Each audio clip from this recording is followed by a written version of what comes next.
Hello student, today I am going to discuss about the application of Ampere circuital law, and I am taking the first application of Ampere circuital law, and this is the calculation of magnetic field inside a long straight solenoid।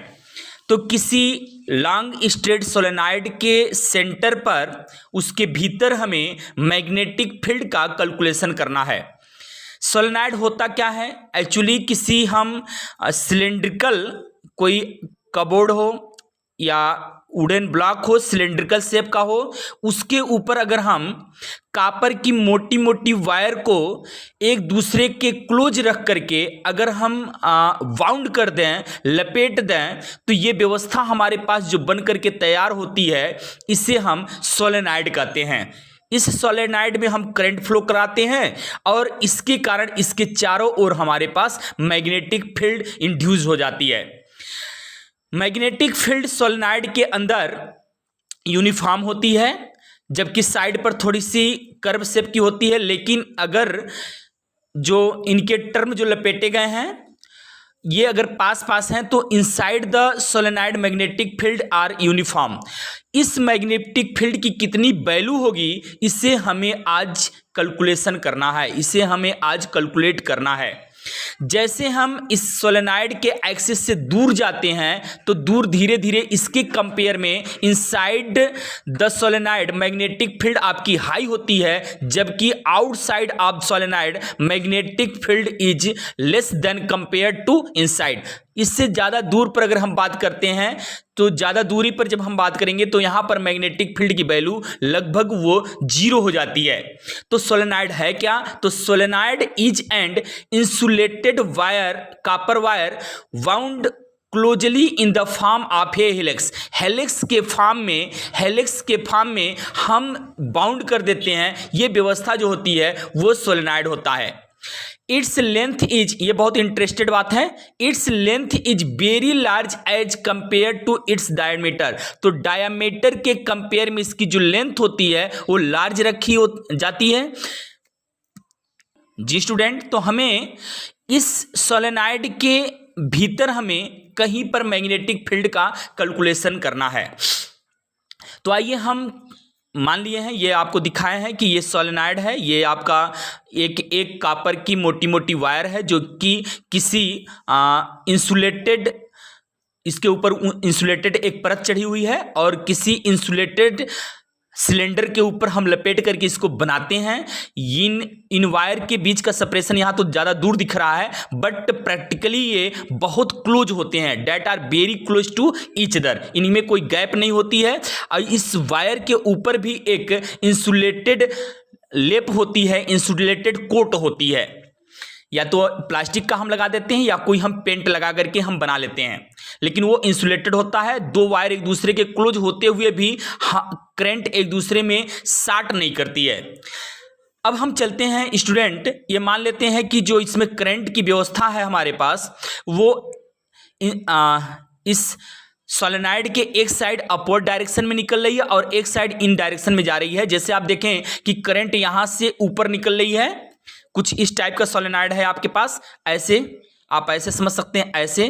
तो यहां पर current, ये आप समझ सकते हैं solenoid में यहां पर करंट ऊपर जा रही है। ऊपर वाले करंट को हम, जो प्लेन ऑफ पेपर से ऊपर अपवर्ड डायरेक्शन में करंट निकल रही है, उस करंट को हम डॉट मानेंगे, और जो प्लेन ऑफ पेपर में अंदर की तरफ शिफ्ट कर रही है करंट, उसे हम क्रॉस। तो ये जो क्रॉस अपर पोर्शन है, इसे हम, ये क्रॉस करंट को प्रदर्शित, यहाँ देखिए मैग्नेटिक फील्ड को नहीं ये प्रदर्शित कर रहा है, ये पॉइंट हम जो प्रदर्शित किए हैं, ये रिप्रेजेंट किए हैं, ये क्रॉस वाला, ये हमारे करंट की डायरेक्शन बता रही है। यहाँ पर करंट डाउनवर्ड डायरेक्शन में जा रहा है और यहां पर करंट जो है अपवर्ड डायरेक्शन में आ रहा है। तो अपवर्ड डायरेक्शन वाले करंट को हम डॉट से रिप्रेजेंट कर दिए हैं, जबकि डाउनवर्ड वाले करंट को हम क्रॉस से रिप्रेजेंट कर दिए हैं। तो उसको भी हमने यहां मेंशन कर दिया है, the current enters the plane of paper at point marked by the cross, तो इंटर करने वाले को हम क्रॉस से रिप्रेजेंट कर दिए हैं। And leave the plane of paper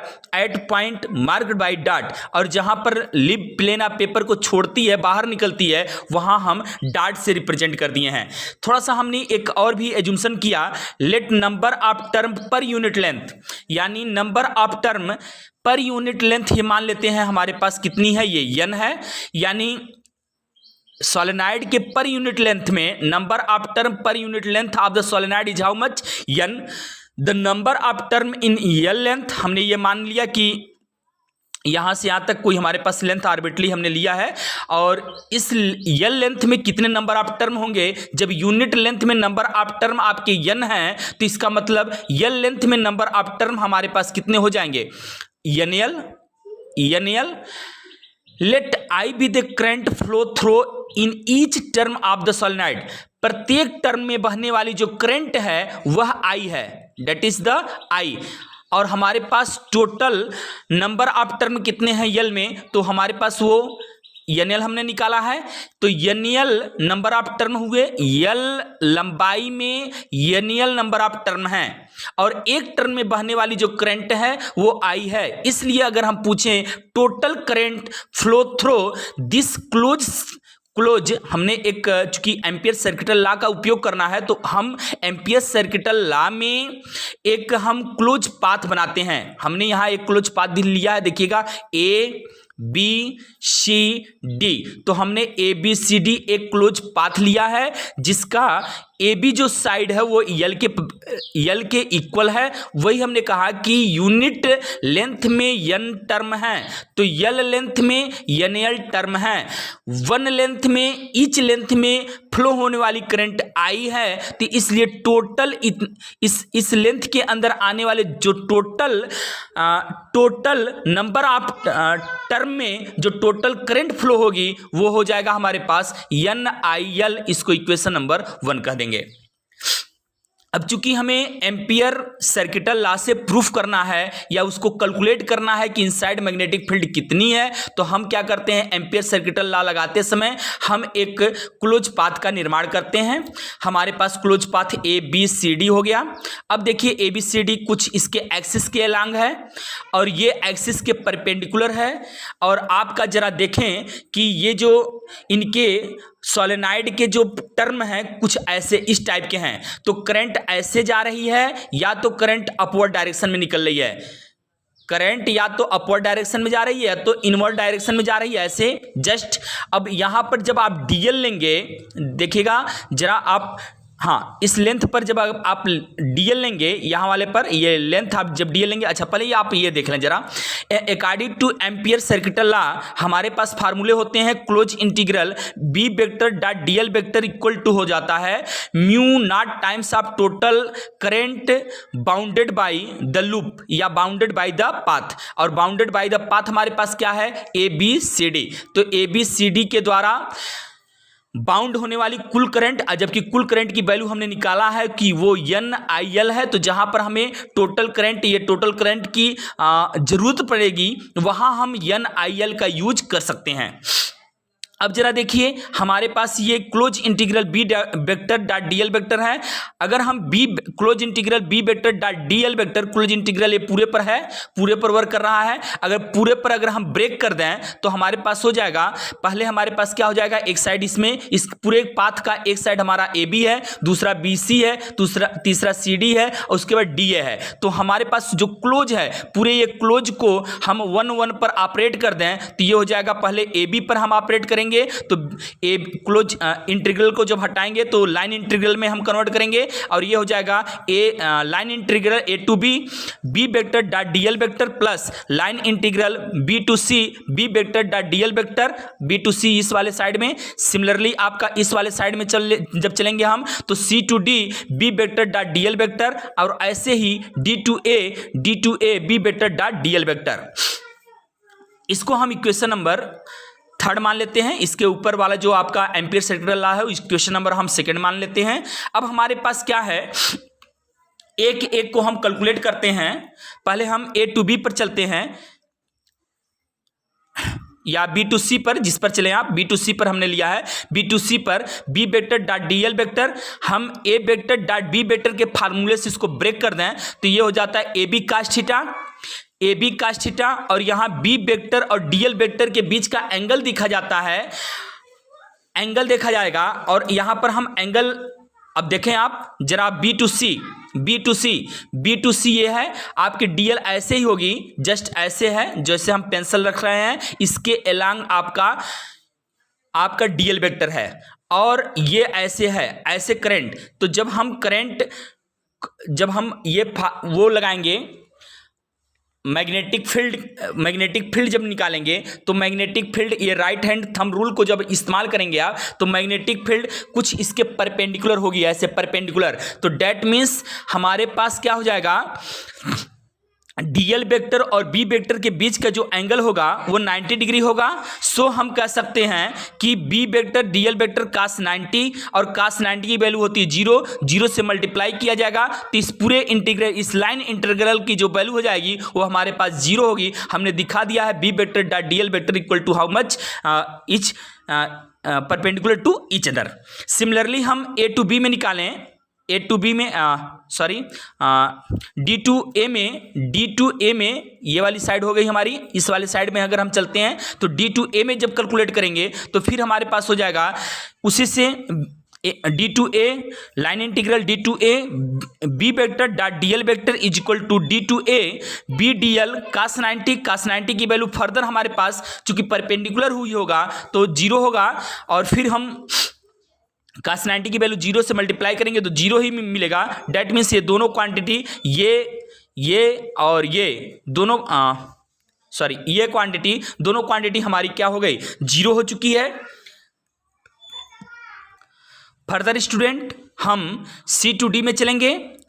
C to D हमारे पास C टू D, ये देखें आप C टू D वाले है साइड, ये साइड हमारी सोलेनॉइड से बहुत दूर है, इतनी दूर है कि वहां पर मैग्नेटिक फील्ड 0 होगा। तो since B is equal to 0 very away from the solenoid, solenoid से बहुत दूर जाने पर मैग्नेटिक फील्ड हमारा 0 होगा। तो यहां पर हमने इसको ब्रेकअप कर दिया, इस लाइन इंटीग्रल को हमने ब्रेक कर दिया ए वेक्टर डॉट B वेक्टर के फार्मूले से, तो हो जाएगा B DL cos theta, B की वैल्यू 0 है और DL cos थीटा से मल्टीप्लाई करेंगे तो हमें 0 मिलेगा। तो हमने देखा इस साइड में, इस साइड में और इस साइड में हमारे पास जो इंटीग्रल की वैल्यू आ रही है वो 0 आ रही है, और इस तीनों, इसको और इसको, हम तीनों बात को अगर हम इस थर्ड इक्वेशन में पुट कर दें तो from equation this is not second, this is the third equation, from equation third then we get, ये हमारे पास हो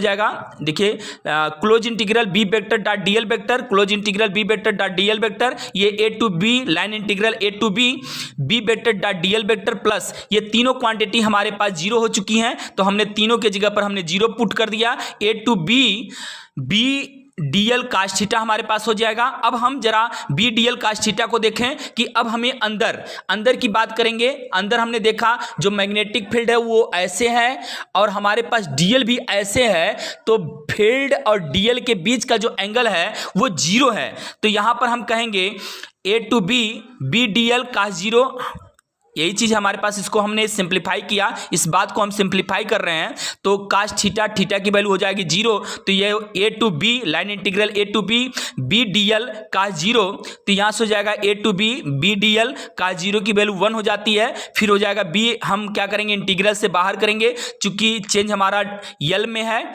तो जिसमें यल होता है उसी को आप इंटीग्रेट करेंगे। तो A टू B DL और DL इसी में है, चूंकि DL आपका A टू B के बीच में है DL आपका, और ये इसकी पूरी लंबाई अगर हम इंटीग्रेट करेंगे तो पूरी लेंथ निकलेगा, वो पूरी लेंथ यल के बराबर है। तो हम इस प्रकार से इस पूरे line integral A to B DL के जगह पर हम यल रखेंगे और ये इक्वेशन नंबर हमारे पास 4th हो जाएगा।